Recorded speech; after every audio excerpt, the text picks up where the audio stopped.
Sebelumnya saya ingin sampaikan kepada Pak Saudara semua bahwa ketertarikan saya menyelidiki sejarah Israel awalnya karena ada propaganda yang menyatakan bahwa orang Maluku adalah keturunan suku Gad. Bahkan tak tanggung-tanggung mereka katakan bahwa suku-suku Israel asli memang ada di Maluku. Dan ini mengganggu logika berpikir saya. Kemudian saya mencoba selidiki apakah benar ada keturunan suku-suku Israel di Maluku. Dan dari hasil penelusuran, sungguh memang sangat banyak hal di Maluku yang mengarah kepada keberadaan suku-suku Israel. Dan saya tidak ingin seperti orang lain yang hanya menjadikan logika sempitnya untuk memaparkan keberadaan suku-suku Israel di Maluku.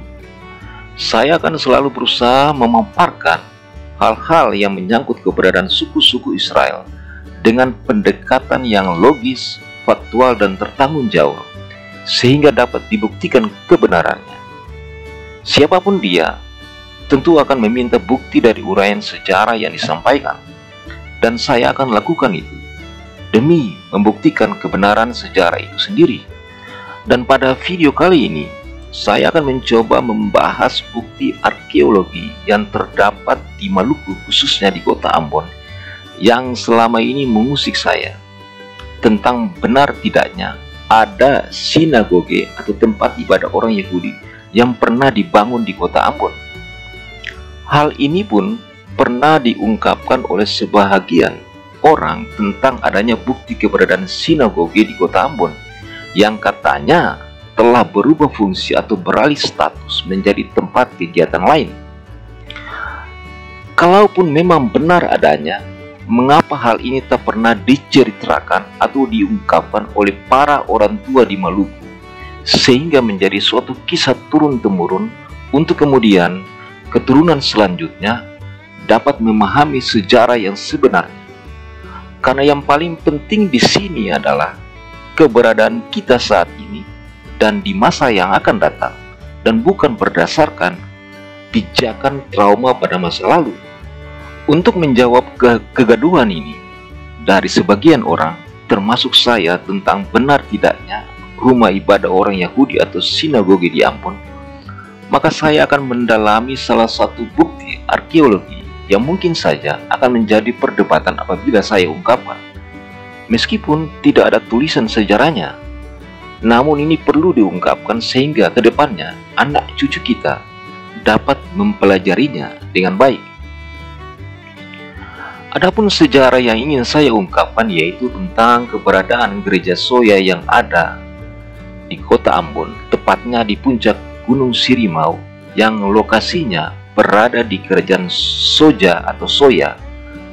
Dan kerajaan ini adalah merupakan suatu kerajaan tertua di Lei Timur dan merupakan dasar cikal bakal terbentuknya kota Ambon. Saya tertarik membahas tentang negeri Soya atau Soja disebabkan ada beberapa hal penting yang saya ingin kita semua ketahui untuk mungkin kita renungkan bersama. Saya tidak ingin mengatakan bahwa di negeri Soya atau Soja ada keturunan Israel, namun dengan beberapa bukti yang akan saya sampaikan nanti, seakan-akan mengarah kepada keberadaan suku-suku Israel yang hilang. Dan hal ini tergantung dari sudut pandang mana Anda menilai. Kerajaan Soya atau Soja menurut sejarah dibentuk pada abad 13 Masehi dan dipimpin oleh seorang raja bernama Latu Selemau dengan permasyurinya yang bernama Peraina. Latu Selemau pernah dianugerahi gelar agung dari kerajaan Majapahit, yaitu dengan sebutan Latu Selemau Agam Raden Mas Sultan Labu Inang Mojopahit. Dan gelar ini diberikan berkenan dengan hubungan dagang, bahkan perkawinan dengan orang-orang dari kerajaan Majapahit. Bahkan ada suatu tempayan yang masih merupakan situs sejarah sampai saat ini dan merupakan pemberian dari kerajaan Majapahit. Hal ini membuktikan bahwa ternyata hubungan dagang antara kerajaan Soya atau Soja dengan kerajaan Majapahit sudah terjadi lama, bahkan pula sudah terjadi perkawinan campur. Khusus mengenai kerajaan Soya atau Soja, ada beberapa hal penting yang akan saya ungkapkan yang mungkin akan menjadi perenungan bagi kita semua. Pertama, menurut sumber cerita turun-temurun, leluhur orang Soya datang secara bergelombang dari Pulau Seram yang kemudian menetap di negeri Soya. Mereka membentuk suatu klan yang kemudian menjadi nama pada tempat kediamannya yang baru. Nama Soya atau Soja diberikan pada tempat kediaman mereka yang baru sesuai dengan nama di tempat asal sebelumnya di Pulau Seram, tepatnya dekat Pulau Sawai di Seram Utara. Nama Soya atau Soja diberikan pada tempat kediaman mereka yang baru semata-mata dilakukan sebagai peringatan atau kenang-kenangan bahwa leluhur mereka berasal dari Pulau Seram. Ketentuan ini pernah saya ungkapkan dalam video saya yang sebelumnya, yaitu menyangkut pemberian nama sesuai lokasi geografis yang selalu dilakukan oleh orang-orang Israel zaman dulu. Namun demikian, kita tidak perlu membahasnya terlalu jauh, karena khusus menyangkut leluhur orang Soya atau Soja, hal ini mungkin saja, ya mungkin hanya suatu kebetulan dan tidak ada sangkut pautnya dengan kebiasaan orang-orang Israel zaman dulu.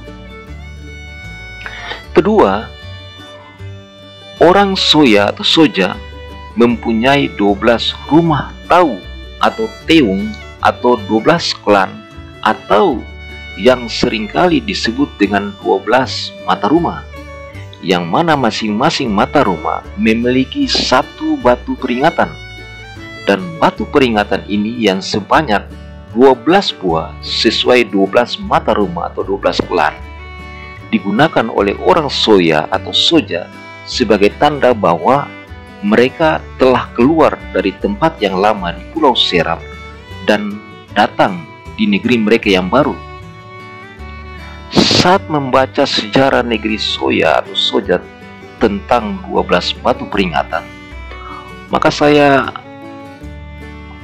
teringat akan sejarah orang Israel saat menyeberangi sungai Yordan untuk mengalahkan orang Yeriko, yaitu dalam kitab Yosua 4 ayat 1-24 tentang 12 batu peringatan. Saya akan membacakan ayat kedua dan ketiganya saja. Ayat kedua berbunyi, pilihlah dari bangsa itu 12 orang, seorang dari tiap-tiap suku.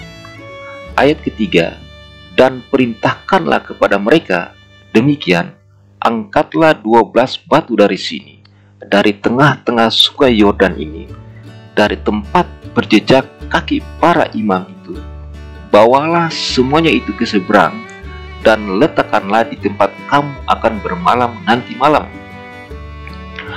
Hal yang menjadi polemik adalah dari mana orang-orang Soya atau Soja menyerap tradisi peletakan 12 batu peringatan seperti yang dilakukan oleh orang-orang Israel zaman dulu. Bukankah kerajaan Soya atau Soja berdiri sejak sekitar abad 13 Masehi? Artinya tradisi ini ada sebelum masuknya bangsa-bangsa Eropa. Kalau tradisi ini ada saat masuknya para penjajah Portugis, Spanyol ataupun Belanda, mungkin dapat dibenarkan karena di antara negara-negara itu juga ada sebahagian orang-orang keturunan Israel. Hal apa yang dapat kita ambil sebagai wacana? Artinya, ini menggambarkan bahwa orang Maluku sesungguhnya sudah dikenal oleh dunia luar sebelum periode Masehi. Bahkan kemungkinan orang-orang Maluku telah melakukan interaksi dengan dunia luar khususnya dalam kegiatan perdagangan cengkeh atau rempah-rempah sebelum datangnya bangsa kolonial. Hal ini bisa dibuktikan pada saat kedatangan Ratu Seba pada tahun 960 sebelum Masehi ke Israel dengan membawa begitu banyak rempah-rempah kepada Raja Salomo. Begitupun dalam kitab Ramayana yang ditulis tahun 400 Masehi, 400 sebelum Masehi, juga telah disebutkan tentang rempah-rempah.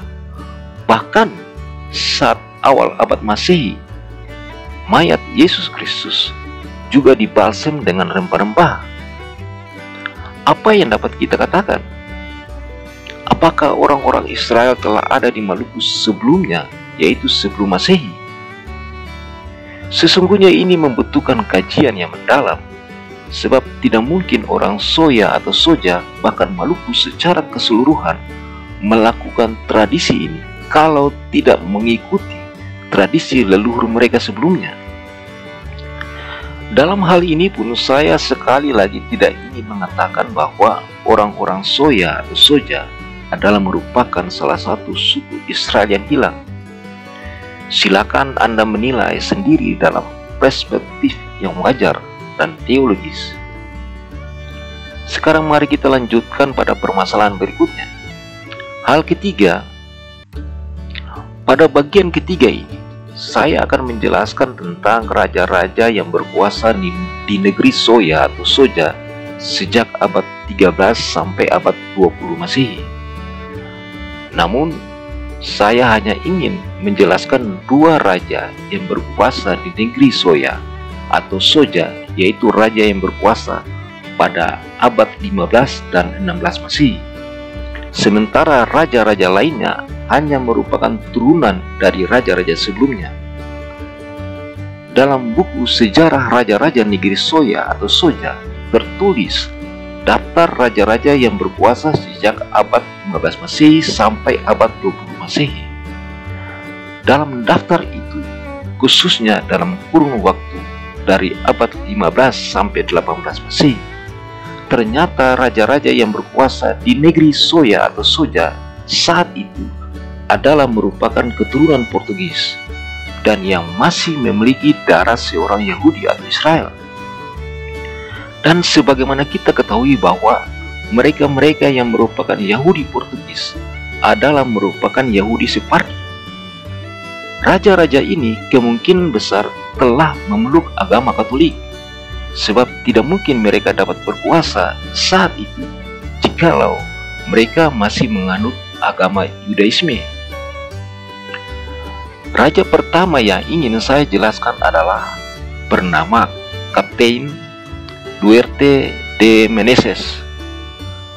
Kapten Duarte de Meneses yang berkuasa sekitar abad 15 Masehi kemungkinan besar datang bersama armada Portugis setelah dikalahkan oleh Kesultanan Ternate dan memasuki wilayah Ambon dan Seram untuk melakukan aktivitas perdagangan dan penginjilan. Pada saat armada Portugis memasuki wilayah Ambon sekitar awal abad 15 Masehi, Raja Soya atau Soja dan bala tentaranya mengangkat senjata untuk melawan kekuatan Portugis. Namun Portugis berhasil menaklukkan pasukan Raja Soya atau Soja dan akhirnya kerajaan Soya atau Soja takluk di bawah kekuasaan Portugis. Bersamaan dengan itu, Franciscus Xaverius yang juga datang bersama dengan armada Portugis akhirnya menjadikan kerajaan Soya atau Soja menjadi suatu kerajaan Katolik. Dari sinilah berawal pemerintahan kerajaan Soya atau Soja dipegang oleh beberapa keturunan Portugis, yaitu dari awal abad 15 Masehi sampai dengan awal abad 19 Masehi. Dengan demikian, hal ini membuktikan bahwa pada zaman dulu kerajaan Soya atau Soja adalah merupakan suatu kerajaan yang sangat berkuasa di awal abad 15 Masehi.